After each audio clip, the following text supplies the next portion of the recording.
Welcome to Books and Ideas Audio, a presentation of the Vancouver Writers Fest.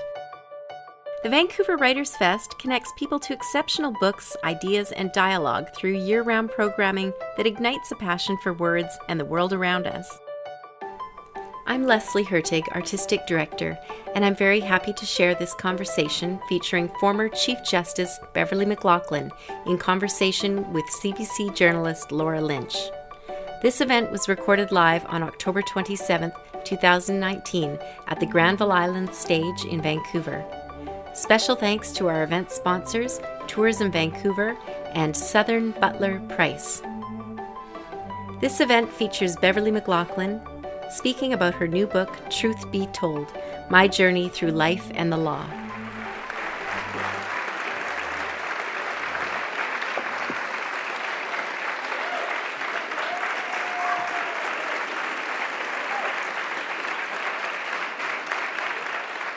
Hello, everybody. Oh, wow, I'm glad you're all here. It's a full house. Fantastic.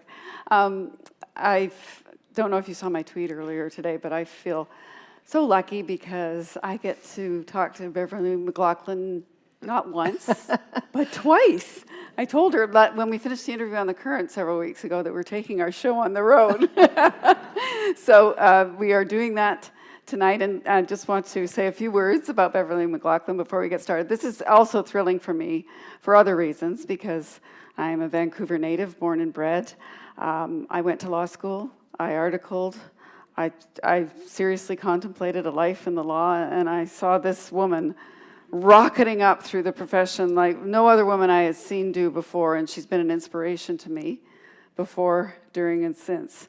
So I'm thrilled to be here with you. Beverley McLachlin, you may or may not know, grew up in a log house in Pincher Creek, Alberta. And she was almost driven mad by the isolation of life in rural Canada. It's strange to think that she might have been seen as a country girl of no consequence at that time. She was told by her grade 8 teacher she had no employable skills.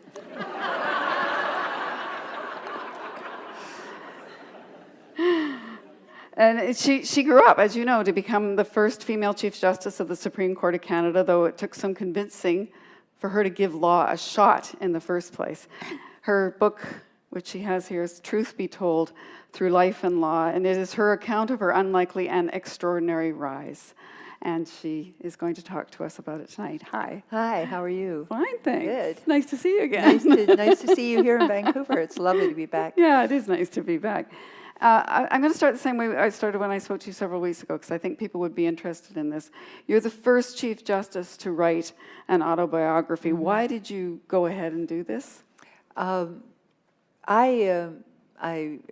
It's a long story, but I had always thought I would not do it. I mean, people had said in the last years of my time on the court, well, you should write something, or journalists had come and said, we'd like to be your ghostwriter, and I always said no, I wasn't interested. And I remembered a story that I'd heard when I first came to the Supreme Court of Canada about a judge before me who had been asked to write his autobiography, and he said, let me think about it for the weekend. So he came back on Monday and he said, the answer is no, living it once was enough. And I thought there was a lot of wisdom in that.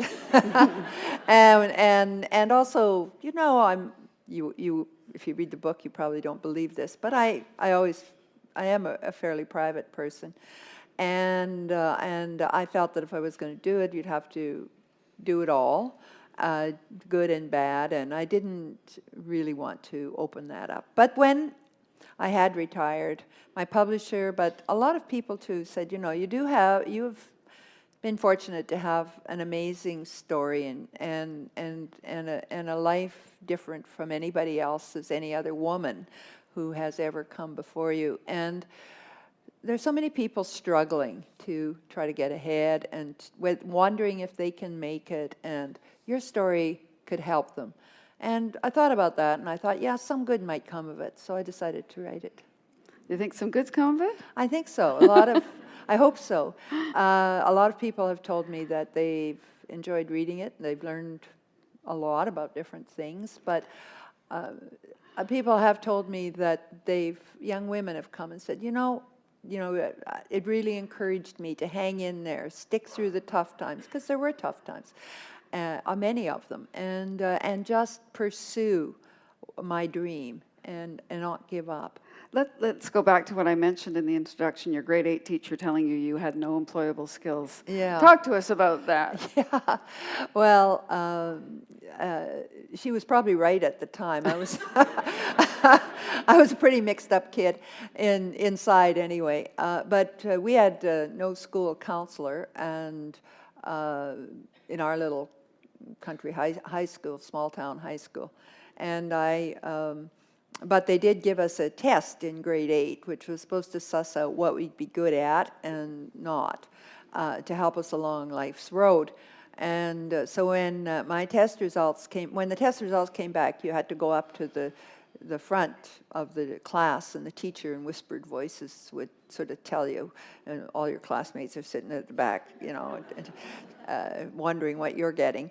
And so when my turn came, she looked at me and she said, she looked at the score and she said, "I don't know what to tell you," she says.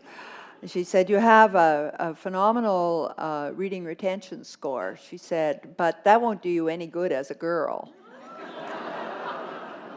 And she said, "On the other hand," she said, "you have one of the lowest alertness levels we've ever seen." And most of the women's jobs involved alertness, like, even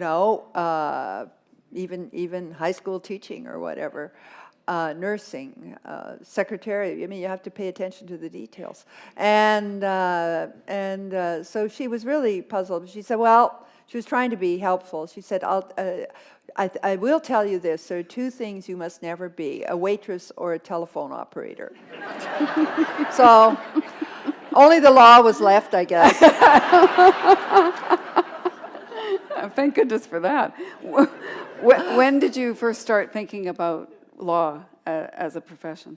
Well, it was when I was about 22, and I had been going to university and studying philosophy, and I had thought my plan was to go to graduate school and become a university professor in philosophy department somewhere, but I was getting a little disenchanted with the current state of philosophy. I still love philosophy, and it's been hugely important throughout my life, even as a judge. But at the time, it was all tied up with linguistic philosophy and semantics and trying to turn words and ideas into algebra, which was definitely not my thing. And so I was dithering a bit, and my friend, whom I later married, Laura McLachlin, said to me out of the blue, "Why don't you go to law school?" And I had never thought about that, because for me, the law was, first of all, something I never had no role models. I didn't know any lawyers except our little town lawyer, Garth Turcotte. And that you didn't know any lawyers, or you didn't know any female lawyers? I didn't know any lawyers, and I knew there were no female lawyers. There couldn't be, or I would have heard about it. And I had some vague awareness that there was a law school on top of the Rutherford Library at the University of Alberta, and that men went in and out all the time and up to the third floor. But I'd never seen a woman do that, and because I would go there to study on the second floor, and so. In philosophy, at least, as a woman, you really felt equal. But I thought, why would I want to go into that, where I don't even know a single woman who has ever succeeded at it? But in the end, I did, and but it came about in a funny way, which I was dithering about whether to go to graduate school in the late autumn or rather the late summer, and I wrote a letter entitled Dean, Law School. Could you give me some information? So I deposited that in the little post office at Pincher Creek, and it came back 4 days later with a very slim envelope, and I thought, oh, he's going to say it's too late. And it was Dean Bowker, who is a legendary figure, married to a wonderful lawyer whom I didn't know about because she'd never practiced, and he said, "You're accepted." So when the time came, I thought, well, I'll give it a try. And I've been in the law ever since. How many women were in your class? I think there were around 6 or 7, something like that. And when we started off, I think it was a little bit of falling by the wayside throughout the years. But we had quite a large cohort for that time. It was the largest cohort of women there'd ever been. And people really were starting to wonder what was going to happen to the world with all these women lawyers. 4 or 5 out of a class of 65, can you imagine? But it still was very much a man's world. I know that you've prepared a couple of readings for us. Would you like to do your first well, reading? we've touched on some of them, but I'll duplicate. I'm starting off. I'll start off with. I start off with my earliest recollections, and as you said, things were very simple. We didn't have electricity or running water, and everyone had to pull their own weight. But as a child, my impressions, and I was interested, there was no kindergarten, no kind of preschool education. My mother and father were really, really busy. And so I was the eldest child, and I was just starting to wonder about ideas in the world. So I write this. I recall as a 5-year-old thinking about numbers. I found my mother frantically sweeping some mess off the kitchen floor. How long would it take to count to 100, I asked. She brushed me away. I persisted. 5 minutes? Brush, brush, brush. 10 minutes? Brush, brush, brush, brush. An hour? Yes, she said in exasperation with a swish of the broom that shoved me out the door. I must have looked disappointed. An hour in my child's mind was an enormous stretch of time. Mom paused in her sweeping. You'll soon go to school, she said. They'll teach you everything you need to know. Her face softened, and she launched into her own memories of her one-room prairie school. I loved school, she said. It was the best time of my life, but I had to leave before I finished. Her voice trailed off. The rest is history. They'll teach you everything you need to know. The phrase preoccupied me.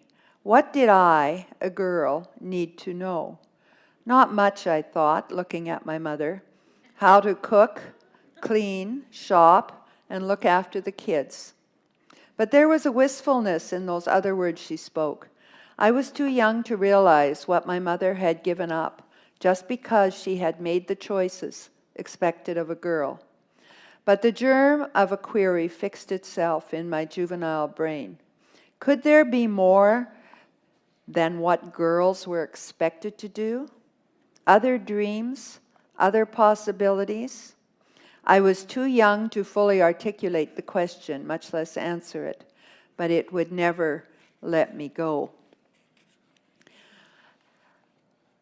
And then I'll read again the story we just went through about my grade 8. So I went to school in a small public school in Pincher Creek, Alberta, where I came from, and there's a lot about that town in the book, which turned out to be a wonderful place to grow up, partly because of the library, but notwithstanding, it was a very rural area. The ranchers and farmers were the backbone of the community. People had good values. People expected people to behave in a moral and authentic way and to work and pull their own weight in the community. And as I say in the book, it is not just my family that raised me, but it was the community that brought me up. I had one year when we were moved to a very remote ranch when I had to do correspondence, and I found that very difficult. And as you've touched on, I decided that I would go to school. So there I was in grade 8, back at school, but very confused and somewhat unhappy. And I say this. I slid through the school year in a haze of academic indifference. Having longed achingly the year before for a real school, I now convinced myself that correspondence and books had already taught me everything the teachers were trying to convey. Apart from a brief passion for Napoleon and his lightning conquest of Europe, I have no recollection of what I learned in grade 8. And so it didn't come as a surprise to hear that my teachers entertained a low opinion of my future prospects.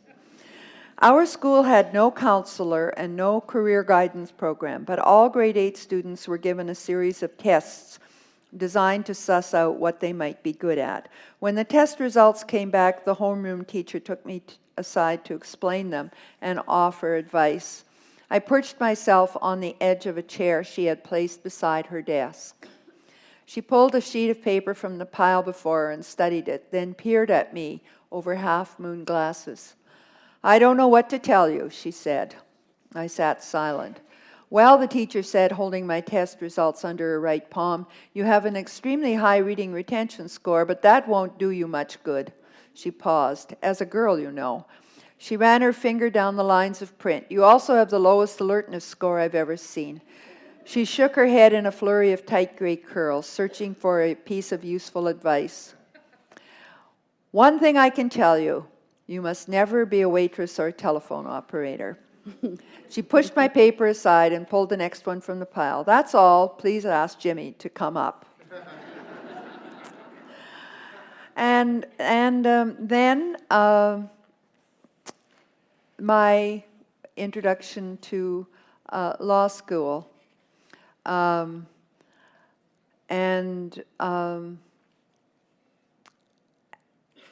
The story again that we've already touched on.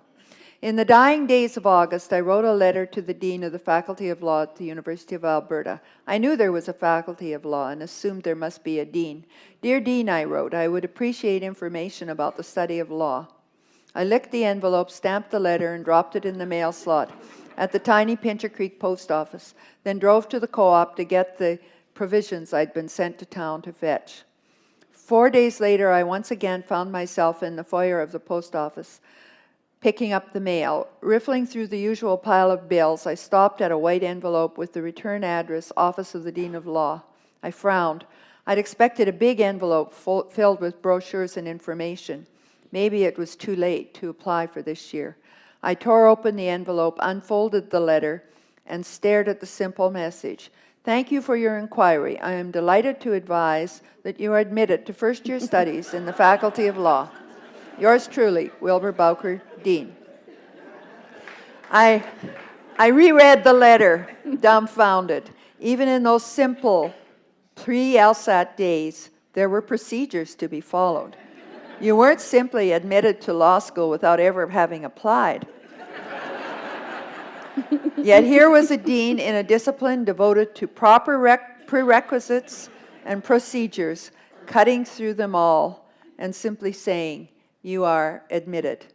And that indeed was a life-changing moment. So as I said earlier, I decided to try, and instead of going off to graduate school in some exotic place, on September 13th, 1965, I once again boarded the Greyhound bus to the University of Alberta. I felt a sense of wrongness as I slid into the grungy seat. For years, I had looked forward to this as the moment when I would spread my wings and fly to far-off places.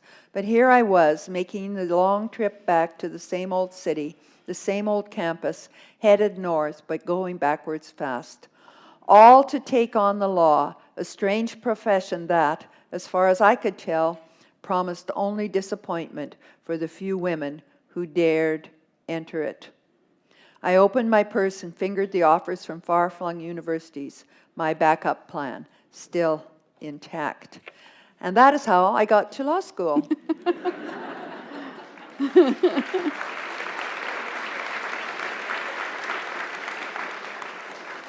Shame it didn't work out.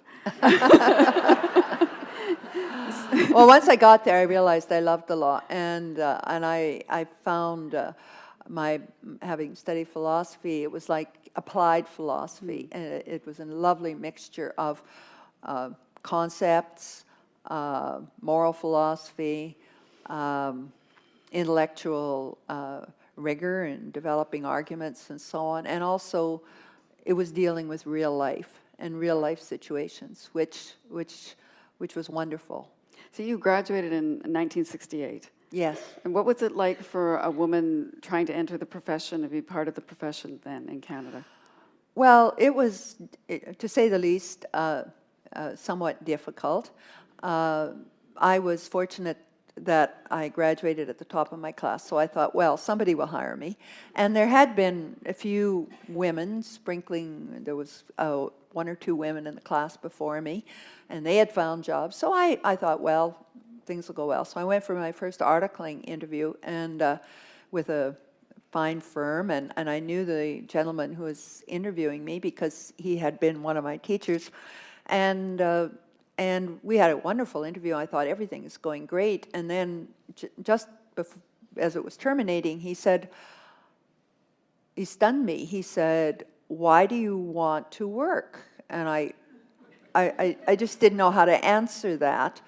I didn't have the context, which I learned about later, which was that married women were not to work, and they never did in the law. And I had been married, they married Rory the previous summer. So he said, "Well, you're married, aren't you?" He saw I was flabbergasted. And I don't even remember what happened. I just fled, I think. I must have said something. And then I got a position at the second place I interviewed, and in the same building, and they were a wonderful firm. And after I'd been there for a few days, so I told someone about this incident, and he laughed and he said, "Well, you know, the tradition is that married women don't work. We had a woman working here for a number of years, but she decided to get married rather late in life, but she gave up her practice, and that's what people expect. But it's changing," he said. And I had been totally oblivious to that because I came from a little community where women worked. They did everything that the men did, including baling hay. So I had never come up with this. I'd never confronted this strange notion that when you were married in the 50s and in the 60s, and before that, it was somehow immoral for you to work outside the home. You shared an office with another woman? Yeah, so then the firm I went to, who treated me very, very well, but, you know, it's this kind of unconscious discrimination and bias that has always been there. People say, "Oh, well, of course, we're really progressive. We've hired women, and everybody's treated equally." But what happened? The woman, Nina Foster, who had graduated the year before me, had just been called to the bar. So they informed her and informed me that as an articled student, I would go and share her office. Well, I'm sure she didn't like it very much, but she didn't do anything, and we became quite good friends. And then in a year's time, I was called to the bar and asked to stay on at the firm. And I think we both thought things would change because every lawyer had his own office. And there, I came back from my swearing-in ceremony and nobody'd moved my desk. And I was still there. So next morning I came to work and Nina's desk was bare. And I went out to do something in the library. I came back and Nina was walking down the hall with her arms carrying a box full of files. And she just huffed by and disappeared around the corner. And I went in and I realized what had happened. So I said, a little while later, the managing partner came to see me. He said, "Where's Nina?" And I said, I think she's left." "Well, why would she leave?" "Well, I think she thinks she should have her own office." And he looked very mystified. And then he went out. I could hear the doors clicking all the way down the hall as he... And finally he came back and he said, "Well, where is she?" And I said, "I don't know." He said, "Well, we think she's in the washroom." So he said, "Go and get her." So I said, "Okay." And I went in and Nina was... a great smoker, and she was standing there in her camel hair suit, and she was blowing rings of blue smoke up toward the ceiling exhaust, leaning against the counter where the sinks were. And I said something like, I said, Nina, they'd like to talk to you. She just blew another ring of smoke. And I said, I think you'll get your office. So very grudgingly, she put out her cigarette and she went back. And she got her office and I got one too. But everybody was mystified about this. Why would we not want to share an office? It'd be nice for us, right? Company. I've been in the Chief Justice's office in Ottawa. It's really nice and very... I just want to go ahead, take a few leaps ahead here. You eventually end up moving to Vancouver. You are teaching at the UBC Law School. And in 1985, you're appointed to the BC Court of Appeals, the highest court in BC. Mm-hmm. And you say that's when you really began to feel the weight that comes with being a first. Well, there'd always been people before me. Pat Proudfoot, bless her memory. It was a lovely obituary just a couple of days ago in the Globe and Mail. Yeah, she was a BC Supreme Court first woman. Yeah, in the BC's. Not on the Court of Appeal. I think the obituary said that, but she was certainly before me on the county court and on the Supreme Court, and I think so. I always felt at least she was there. And there were a few other women being appointed to the county court at that time, and so it's still pretty lonely as a woman. But when I got to the Court of Appeal, I was the only woman there at that time, and not that I was. Everyone welcomed me, and Nathan Nemetz, the Chief Justice, was very helpful, and I was really, really well treated, but. I realized that when you're the first woman to take on something, as Pat Proudfoot before me had been, there's a special kind of scrutiny that you receive, and from the outside world, and so on, and you feel an extra sense that you have to do a good job. Not that I'd ever done anything but my best, I think, but you do feel that extra weight. A little bit of being the first. So I learned a new respect for people like Pat Proudfoot, who were the real trailblazers. Nobody had come before them. No women had come before them. And then 3 years later, Brian Mulroney calls you up and asks you to be Chief Justice of the Supreme Court of BC, and yes. you actually said no. Well, I did. It was a very difficult time in my life because. My husband was dying, and I had a young son, and we had a young son, and I knew that this would be a very heavy job, and really I just couldn't contemplate. I couldn't think about it because I was so emotionally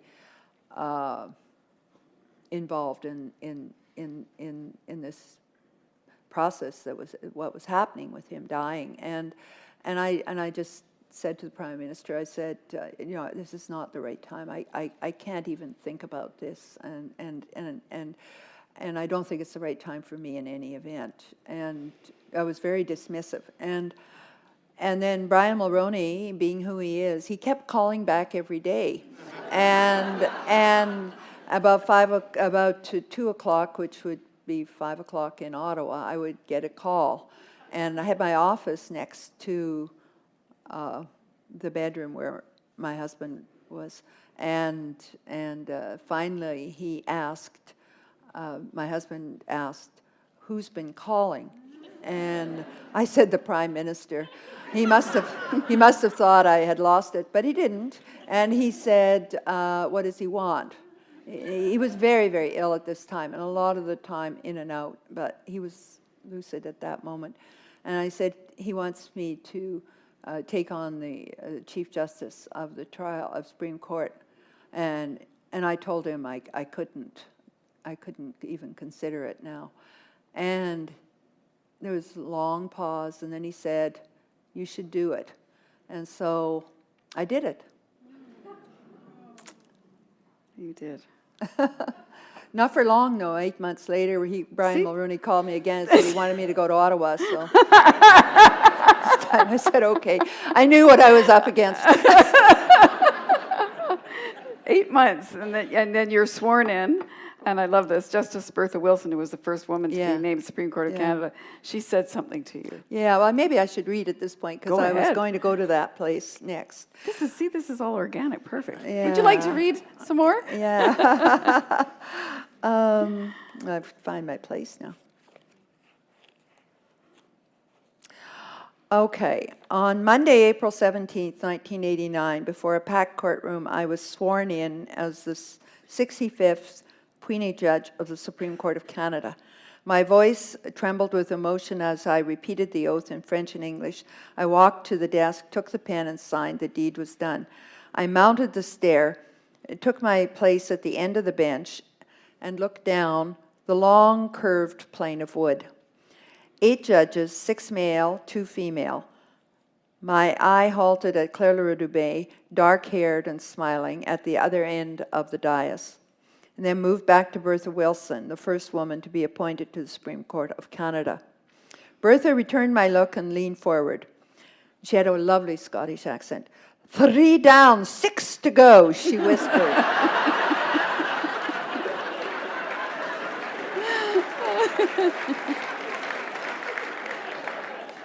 Speeches followed. The Minister of Justice and representatives of the bar took their turns, struggling to find something auspicious to say.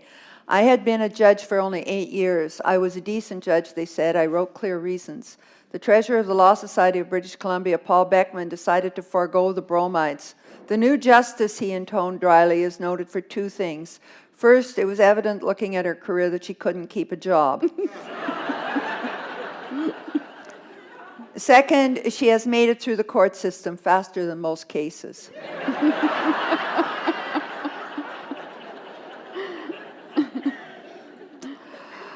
So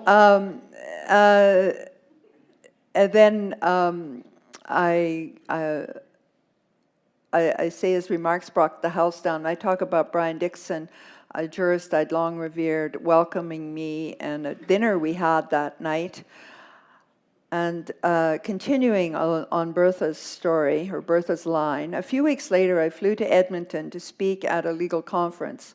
I was not a seasoned orator. I had done very little public speaking in Vancouver and consulted some of my new colleagues on how to go about it. Say something funny at the beginning, they advised, something that will make them chuckle. Then you can get on with the serious stuff.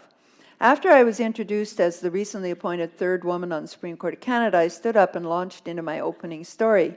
Let me tell you what Justice Wilson said when I took my place on the bench after signing the oath. I said, 3 down, 6 to go.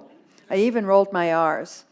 A few people laughed, and I got on with the serious stuff. I thought nothing more of it until the next morning when someone brought me the Edmonton Journal. There at the top of the op-ed page was a letter from an irate citizen. How dare the new justice suggest the Supreme Court of Canada should be composed entirely of women? The writer fulminated. Judges wisely let disparaging comments, and I've had a lot in my day, lie and decline to reply to criticism, however unfair it may be.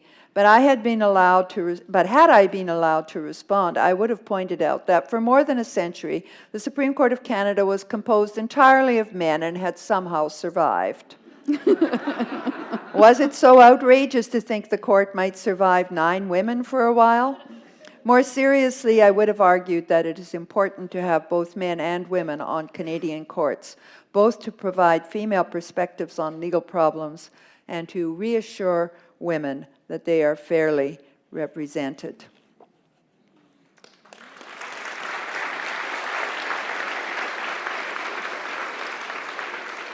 I want to talk now about something that you write about in the book, and it is just so compelling and somewhat difficult to read.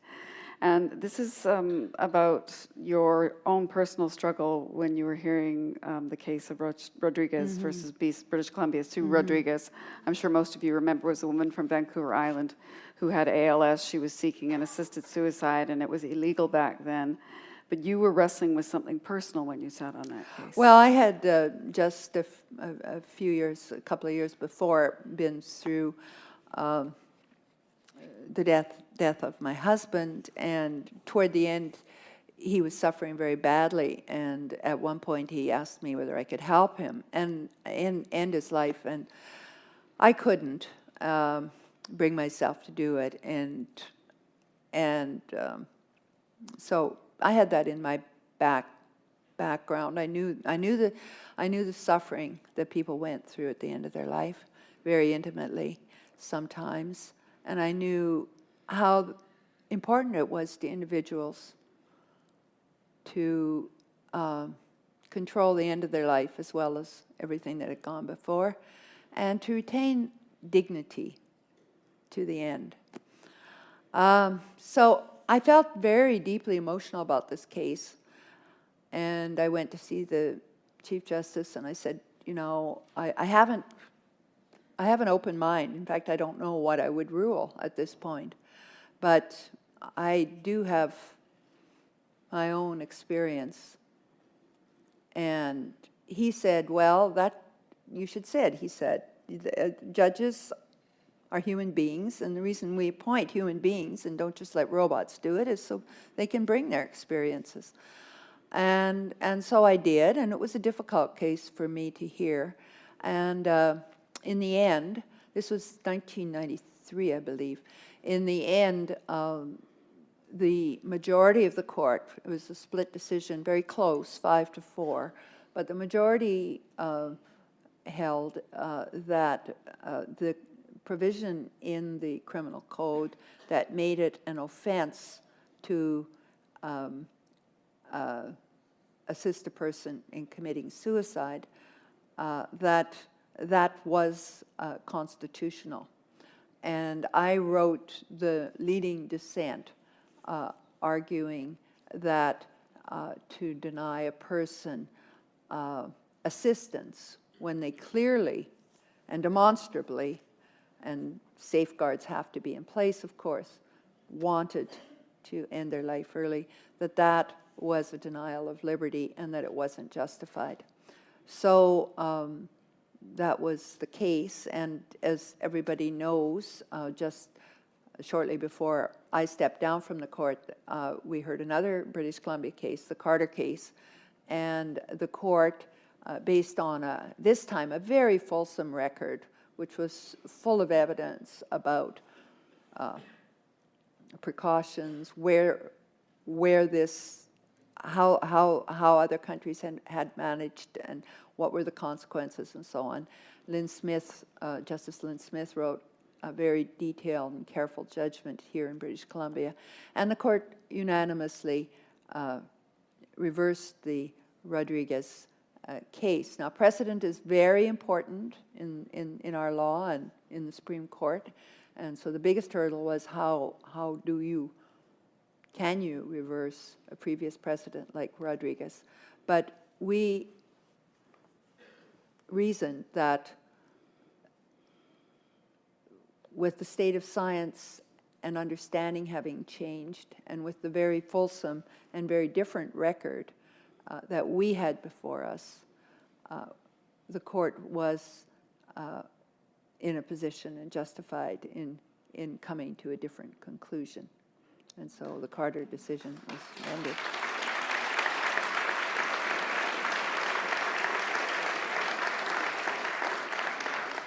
I may be mistaken, but I think that in the second ruling, in the Carter ruling, they largely picked up on your dissent.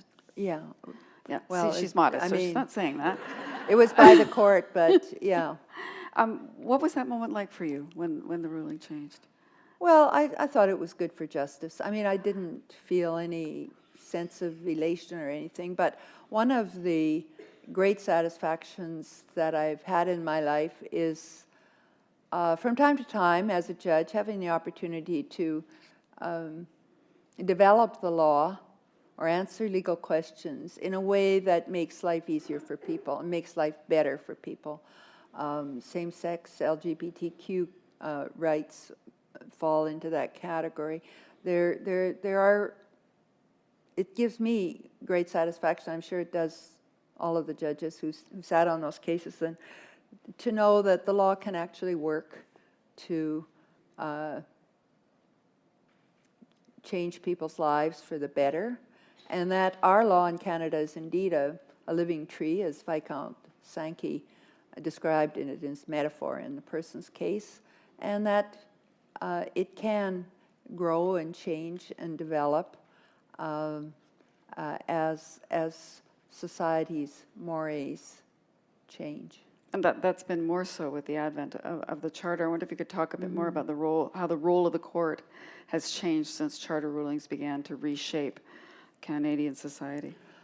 Well, the Charter really made a huge change in what judges had to do, because judges had always, in Canada, federally appointed judges, Supreme Court of Canada, had always been constitutional judges in the sense that they had to decide federalist issues, provincial powers, federal powers, conflicts of that sort. But by and large, the judges had never had to wade into big moral issues or issues of rights and so on. The Diefenbaker Bill of Rights, court had taken a very conservative approach. So suddenly here you had a constitutional Bill of Rights, which meant that all government action and all laws had to conform to those rights and respect those rights. And who was going to decide when there was a challenge? When a citizen went to court and stood up and said, this law infringes my right, or this government action infringes my right, everybody knew it was going to be the courts.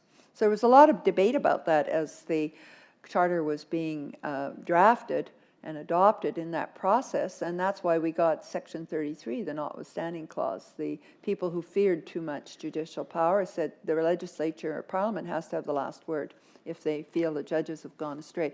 But anyway, I came to the bench in 81 and the Charter came in 82, so my whole career was kind of shaped by the Charter.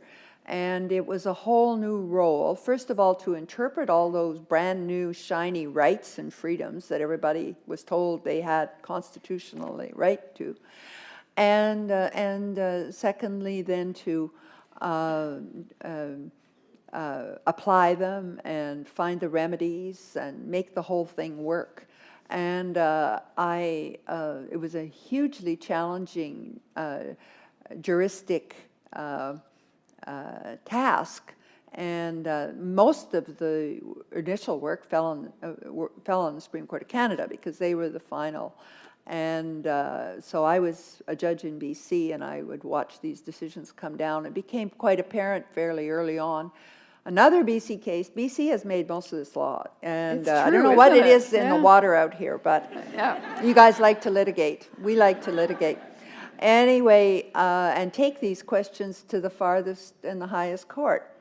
And so it became apparent that in the motor vehicle reference, which came from this province, and certain other cases, that the court was going to take a very broad and purposive approach to the Charter and really give these rights teeth, and that they meant something and the message was clear. This changed things very much for judges. And then people started to complain about judicial activism because laws would fall. The Charter says to the extent that a law is inconsistent with the Charter, it's null and void. So it's not like the judge goes out and says, they're going to strike down that law, but if the judge says it's inconsistent, the law falls. And so there was a lot of angst and anxiety and writing in newspapers for a decade or so, and still occasionally surfaces, that this had all been a terrible mistake, and the judges were taking hold of the agenda, and Parliament was going to be rendered powerless. Of course, I would argue none of that has happened. Generally, if a law or parts of a law are null and void because they conflict with the Charter, usually the matter goes back and Parliament or the legislature can deal with it. And if not, there's probably a good reason why they shouldn't. And the public, I think, has become aware that judges try to act very deferentially and carefully when they're in this area, and they just don't go on a slash and burn technique to exercise to change the laws that Parliament or the legislature in its wisdom has adopted. But it's more like a pruning, I think, than a slash and burn exercise. There's one area, you heard cases throughout the years that challenged sexual assault law, and you wrote decisions, particularly one that women or activists, women in general, did not like. Yeah. You were pilloried for that. Tell me about making those decisions that you knew would bring down the wrath of feminist Well, I critics. think that's why judges have independence. You know, you have to, I always told myself, you have to do the right thing. The thing that you're convinced in your conscience and by the record and the arguments, and after serious thought, what is right. In this case, it was the Seaboyer case, and there was an argument that the total ban on any questioning of prior sexual conduct by a complainant could, in certain very rare circumstances, deprive the person accused of another charter right, his charter right to a fair trial. And so the court, in a very careful judgment, which I wrote, and some people say, why did you write it? But anyway, we said yes, to this extent the law should be changed to allow for a defense in rare and occasional cases, and then we set out guidelines, etc. So it was, I thought, a pretty conservative piece of work.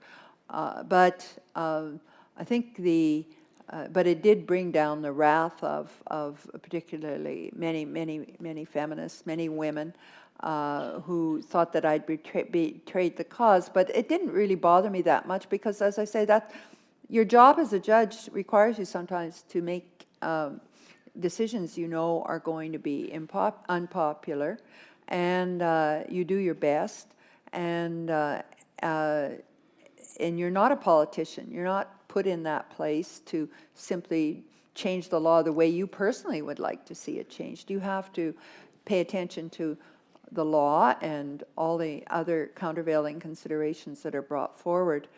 In the end, it turned out all right, I think, because Parliament took it up. They crafted a slightly different law that allowed all the protections, plus a defense in these rare cases. And that law was challenged, it passed scrutiny, and I think it's worked out fine. But at the time, it was quite a furor. But as I say, as a judge, you have to have the courage to make the decision that you think is the right decision and take whatever flack comes. You say you weren't a politician, but you had to deal with politicians. You may know what's coming next. Yeah. There's this great picture of you in the book with Jean Chrétien and Brian Mulroney and Justin Trudeau, all looking very happy together. But there's somebody missing. You were Chief Justice during the Stephen Harper years, and you had a pretty public dust-up with him in 2013. Yeah. What did he accuse you of doing?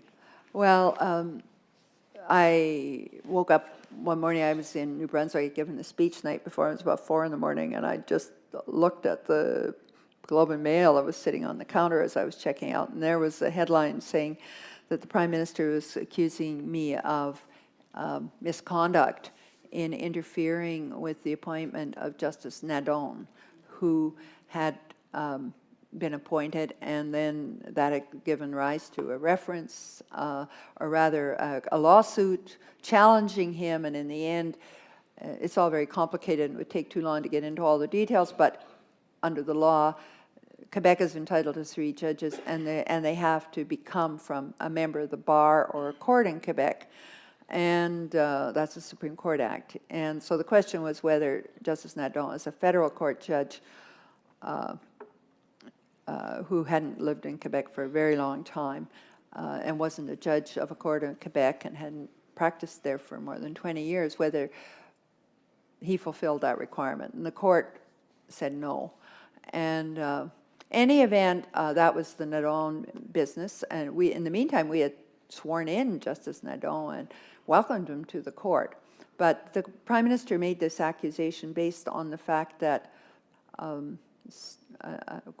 some months before Nadon's name ever came up, I had heard that maybe they were thinking about somebody from the federal court to fill a Quebec position. And so one of the things a Chief Justice has to do is talk to the Justice Minister sometimes about appointments, because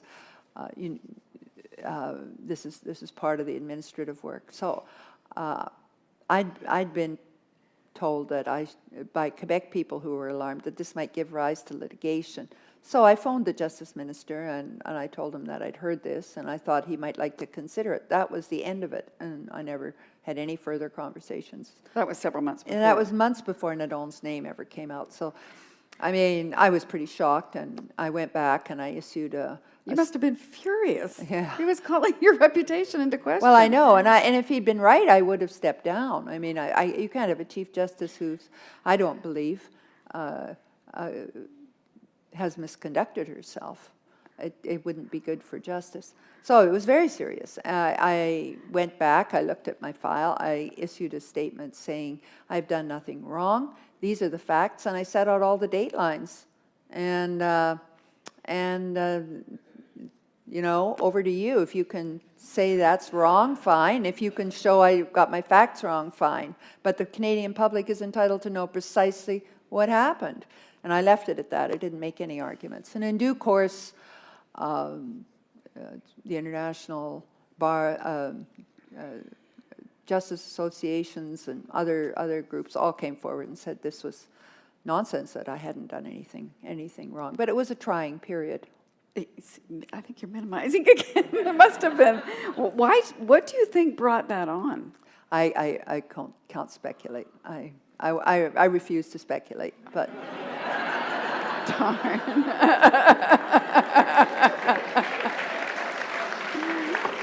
sorry.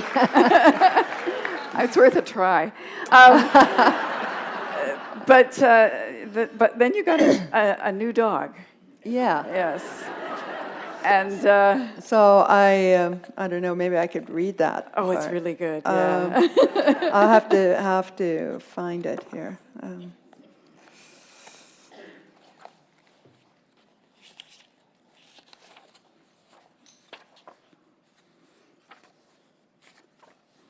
Sorry, I It's had okay. this. I had thought that It's worth the wait. I was told 5 minutes to for this. Well, this is an extra reading, but it's a Yeah. really good one. I want to hear Yeah. You think I'd know what I wrote, eh? Where it is. I know you know the story. Yeah, well, maybe I'll just tell it. So anyway, I'm in these dark days, I was sitting down in my basement office preparing for the case next day, and I got a call from my dear friend Warren Winkler, who had been, just until very recently before that, the Chief Justice of Ontario. And he also came from Pincher Creek, so we were kind of friends. And Something's in the water there, too. yeah, a lot of judges come from Pincher Creek. And 4 Chief Justices, in fact, over history. But anyway, so you have to bear with me while I give you the context.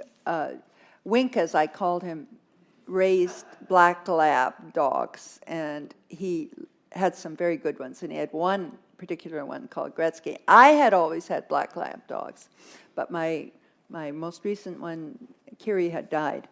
And so Wink had said to me, well, if I ever get a really good one from Gretzky, I'll let you know. And years went by, and then I get this call on this night, and in my basement office, and he said, he rambles around, and he says, well, you know, I've got a great litter.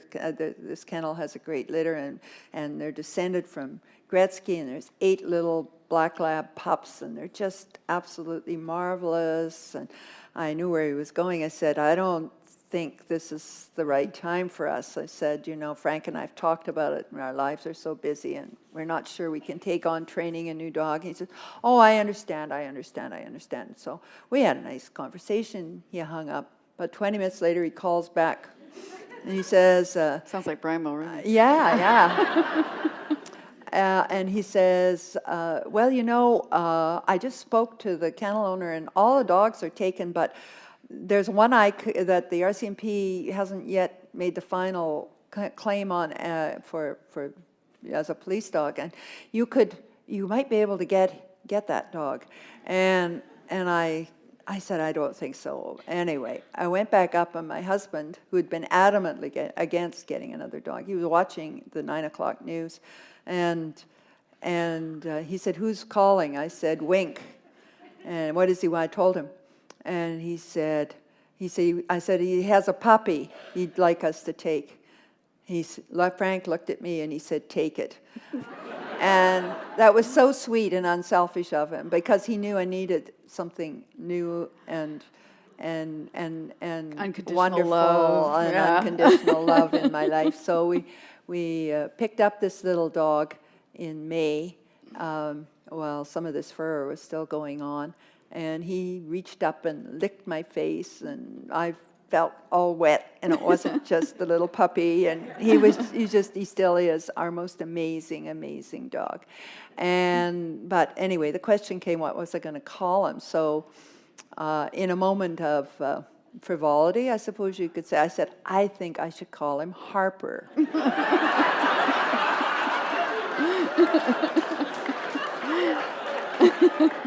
I could say, Harper, sit.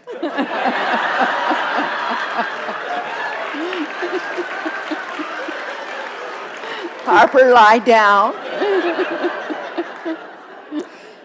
And I actually liked the name, and it seemed like a good idea. And then I thought about going down. Ottawa's a very political place. Going down to the dog park,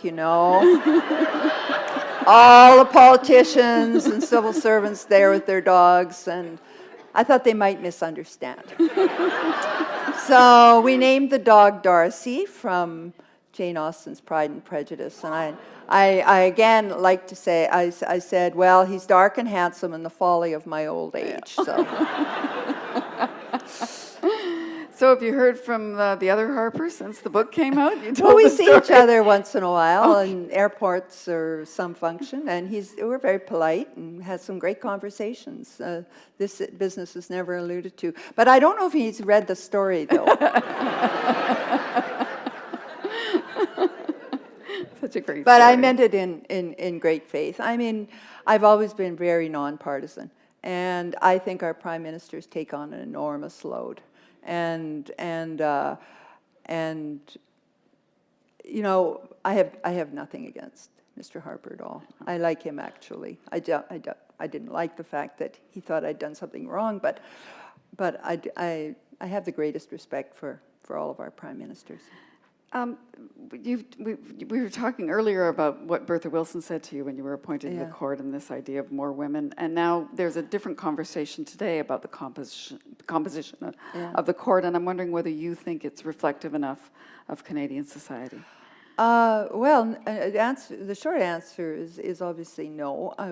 We need to have more diversity, and I think it'll come. We'll have Indigenous people on the court, we'll have people of different racial backgrounds. If you look at our courts, federal court system, these people are more and more, and that's the seed ground for the Supreme Court. So I think it's just a matter of time. Unfortunately, or fortunately, I'm not criticizing the system, but we all know, a lot of lawyers in this room, that it takes to be qualified to be a judge, you have to have practiced for at least 10 years, and then you have to have had experience and so on.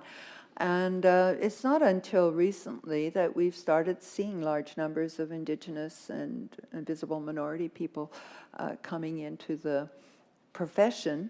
And it's happening now, and I'm absolutely delighted about that. And I think things will change rapidly. I wonder, though, Kim Campbell, who's former Prime Minister, who is your friend, she chairs the committee that advises on appointees to the courts. Mm-hmm. She said that there wasn't, the last time around when Sheila Martin was appointed, there wasn't an Indigenous judge in the pool that qualified. Should the rules be bent so that you can get somebody on the court more quickly, that is, as we say, more reflective of the country? Well, I don't know. I'm not prepared to give an opinion on that. I think That sounds like the way you used to talk when you were still Chief Justice. Well, I still talk like that. I haven't changed completely. But, I think we shouldn't, I wasn't part of that process. Right. And there's a lot of factors that go into it. I mean, I think we don't know who applied. So just changing the rules is not necessarily, there may have been Indigenous people who could have applied but didn't.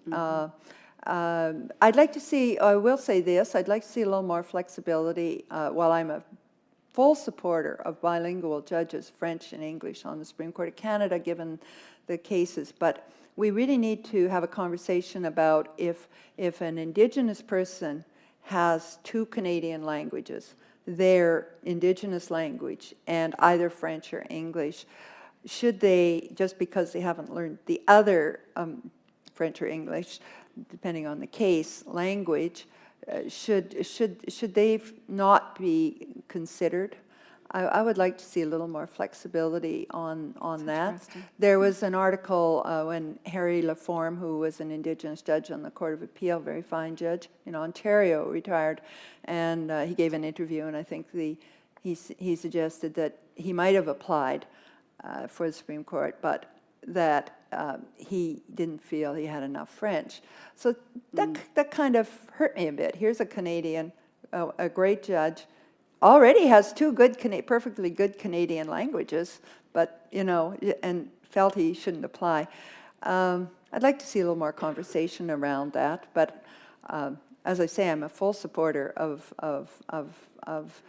bilingualism. But when I went on the Supreme Court of Canada, I had some French. I'd worked hard at it, but it took me a year or a year and a half to 2 years to get up to speed.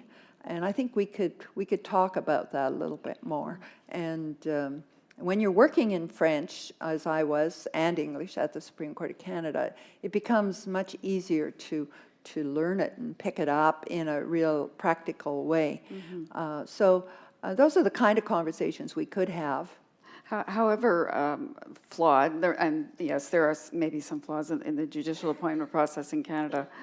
I'm assuming you must feel better about the way it happens here than in Washington, having seen what's gone on there in the most recent Supreme Court appointments.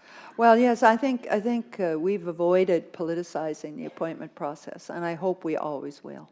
I think that we don't want a court that's a shadow legislative body or shadow parliament or known for where it's known that certain people on the court may feel it necessary to vote in certain ways on certain issues, depending on political affiliation or background. I'm not saying that American judges can't assert and don't assert their independence, sometimes going against the people who appointed them. But to the extent that there is this perception of politicization, it really does perhaps undermine people's confidence in the judiciary and whether they can get, an impartial hearing on their particular issue, or whether they're going to get a more politically slanted thing. So I'm glad we've avoided that in Canada, and I hope we always will. Okay, well, it's your turn now, everyone out there, and I'm betting there's a lot of lawyers in this room, so no one is allowed to plead any cases. We'll have short questions, and that way we can get as many in as possible. So if you please put your hands up, I'll try to get to as many as we can over here. Yeah, I was in law school when you taught there. Oh dear. He just said that he was in law school when Beverley McLachlin was teaching, yes? You didn't actually teach me evidence. I wish you had. A friend of mine took evidence from you. He said that he thought that you were a bit timid. Maybe not as self-confident as you obviously were when you faced down Harvard. Absolutely. I just got to repeat it for the sake of the tapes. He was saying that his friend took evidence with Beverley McLachlin in law school, and she struck him as a bit timid and not much confidence. So he was asking whether there had been a bit of a growth curve over time. Yeah, I don't think I was ever timid, but I certainly struggled with self-confidence in the early parts of my career, and I was a bit of a perfectionist and always felt I was falling short.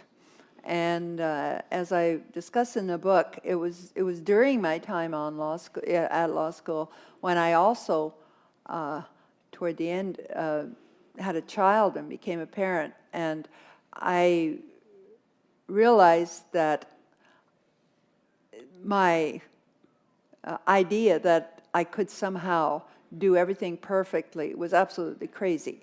And then I came to peace with myself, and I said, that's okay. I'll just do my best and move on.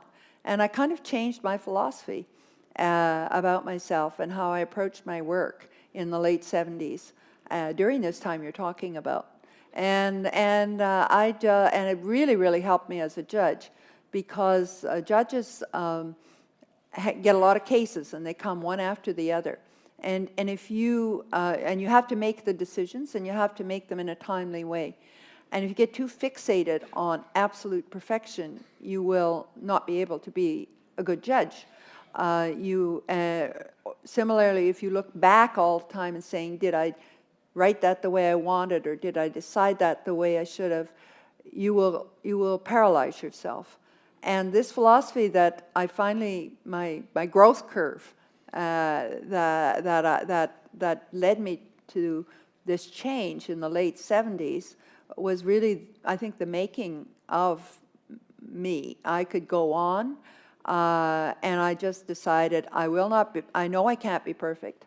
I will do the best I can, whether it's at parenting or deciding cases or teaching or whatever, and then I will move on. And that was a really important moment in my life, and I thank you for asking that question. Okay, okay. Can you put your hands up again? Okay, there's a gentleman over there, and then I'll come to you next. Go ahead. Oh, sorry, I can't see too well with the lights. Madam Justice, I don't know how to address you properly. I worked with your husband, Rory, in 1980, and Oh. he researched for us, and he said with great pride to me, my wife is a lawyer. And the ears immediately perked up because I didn't know such men existed.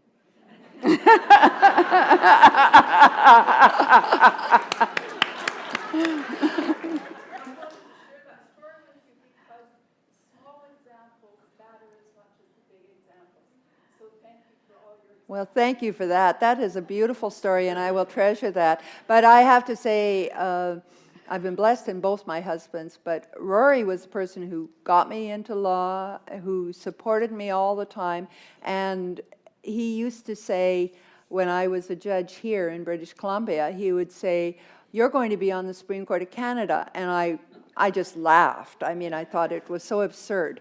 And then 8 or 9 months after he died, I was appointed to the Supreme Court of Canada. He had so much faith in me, and he supported me throughout my career, and I could never have done it without him.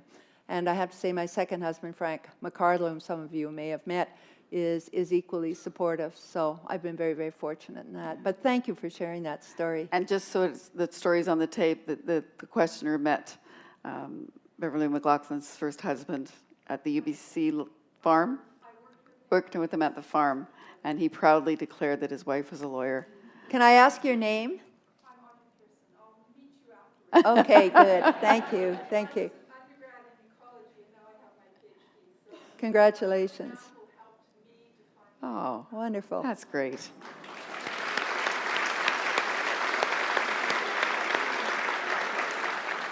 All right, as I promised, I'm going up here.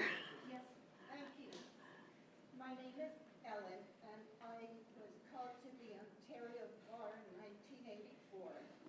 I worked with the Ontario Ministry of Health for a few years, but after that I had a hard time keeping a job. I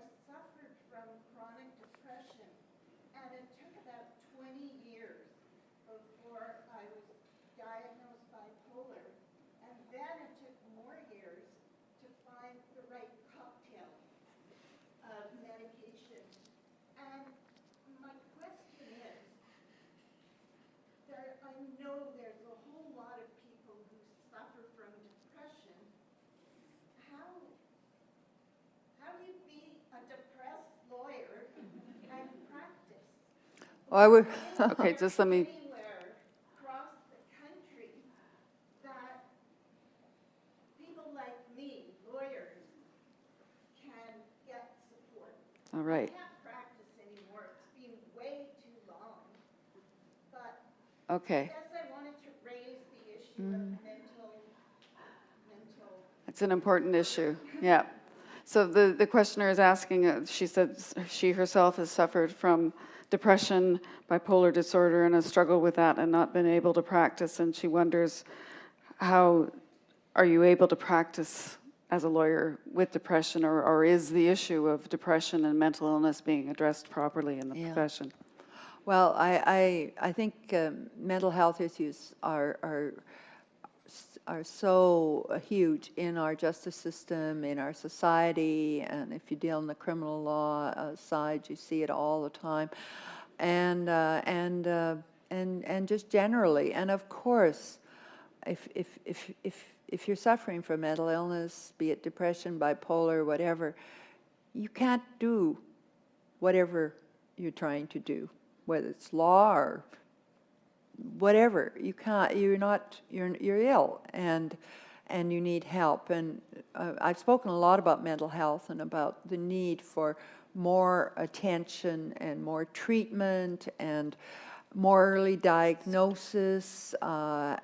Shortage of psychiatrists we have in this country and in other countries too. It is a big problem, and we need to do more to address it publicly. Through our health system and in our professions. I don't know what the Canadian Bar Association is doing, but I'm all in favor of support, professional support, organizations.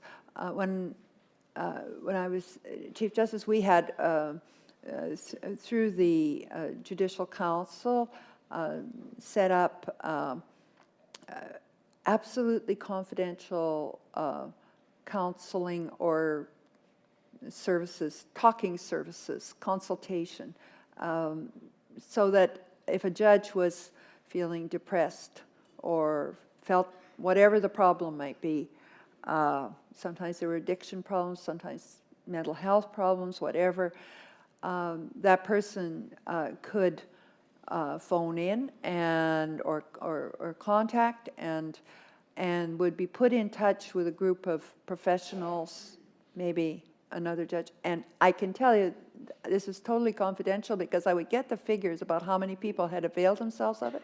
I never heard a name. Never heard a name in all my time on the bench. So no one knew. It was totally confidential. But I was told by people who were administering the scheme that this really had helped a lot of people.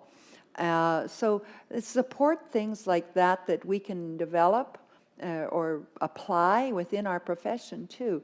And it could be, I think, of great assistance to helping people get the help they needed when they need it. And I just will note very quickly that things have changed quite a bit since the days. Some years ago, Gerald Ledane was on the Supreme Court of Canada and suffered from depression and was made to leave the court. That I don't think anything like that would happen today. He would be getting the help he needs. So who's next? Anyone, hands up there. Go ahead. I recently learned that you consulted with the King of Bhutan about constitutional government. I just wondered if you could comment. I don't think it ever happened. Sorry. I don't know the King of Bhutan. Sorry, just for the tape again, you're asking about her consulting with the King of Bhutan, which apparently did not happen. No. Okay. All right. Constitutional government. The other question related was that I read that you plan to join a court in Hong Kong. I am on the court in Hong Kong, on the Hong Kong Court of Final Appeal. And I'm going to, I was named there this year, and I'm going to be sworn in and do a 4-week sitting commencing November 21st or 22nd of this year. So I'm going out there to sit on the court. Under the 1997 handover agreement, as you may know, the court is guaranteed in its traditional British-style form, independence and all of that. As part of that arrangement, the agreement was made that there always be an external judge on that court. And so mainly these have been filled by British people, but I've been asked to do that, so I'm very honored to do that. So Interesting time to be presiding over cases in Hong Kong. Now, I'm sure, I know there are lots of lawyers in here, but maybe there are others who don't understand that you didn't, well, you may have chosen to retire at 75, but the fact was under the legislation you had to retire at 75. That didn't mean you were done. No. Well, somebody said to me they were of a certain age, but they said the best line that they thought the best line in the book was, I say, to retire, quote unquote, is a transitive verb. You retire from something to something else. I think we have time for one or two more questions over here. Madam Justice McLachlin, I really enjoyed your first novel, Full Disclosure. Do you have another one in the works? Yes.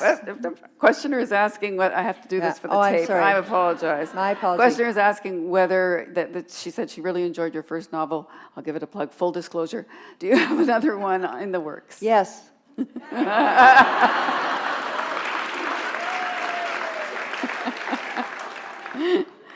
Any more? Any details? You told me a little more backstage. Well, it's going to be a sequel to the first one, and so I haven't got very far into it yet. So, but it will come. And I think we have time for one more. Someone? Oh, here, sir. Yes, I'm curious if you've had any conversations with any of the women justices of the U.S. Supreme Court, and particularly Ruth Bader Ginsburg. Yes, all of them. Hang on. Okay, there you go.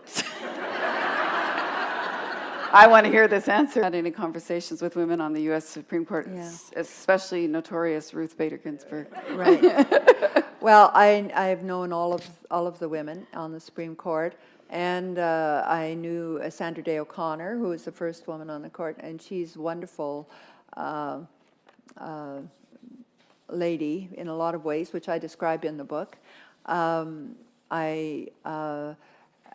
When I became Chief Justice, I initiated an exchange once every 3 years between our courts so that they'd send a delegation to Canada. The first one was Chief Justice Rehnquist and Sandra Day O'Connor and Justice Kennedy. And then we would send a delegation 3 years later down to Washington. And in the course of that, I got to know Ruth Bader Ginsburg quite well, and her husband, and also Justice Sotomayor and Justice Kagan. Yeah, we've had some great conversations and interesting times. You want to share any of that? Well, mostly we talk boring things like law, But, we don't really get into, we didn't, sometimes we would, but mainly we would talk about what it's like to be a judge and procedural matters and how you go about making your decisions. And we're all doing the same kind of work, and there's a real commonality. And I found it was very helpful to not just be a judge on the Supreme Court of Canada, but to occasionally contact judges from other courts and to have friendships and conversations. It helps you get out of your own little bubble and exchange ideas. It's also great friends with Brenda Hale, who is the president of the Supreme Court and is doing such a great job in the United Kingdom. So yeah, I'm happy to say there's lots of great female judges, more and more around the world. Seems like a good place to end.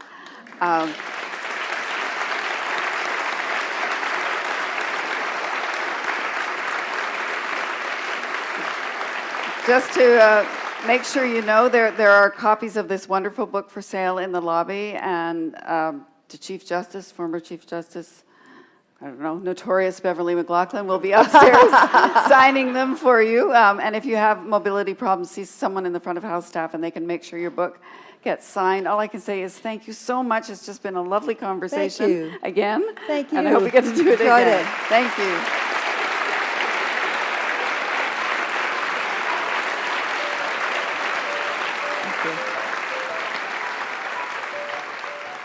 You've been listening to Books and Ideas Audio, a presentation of the Vancouver Writers' Fest.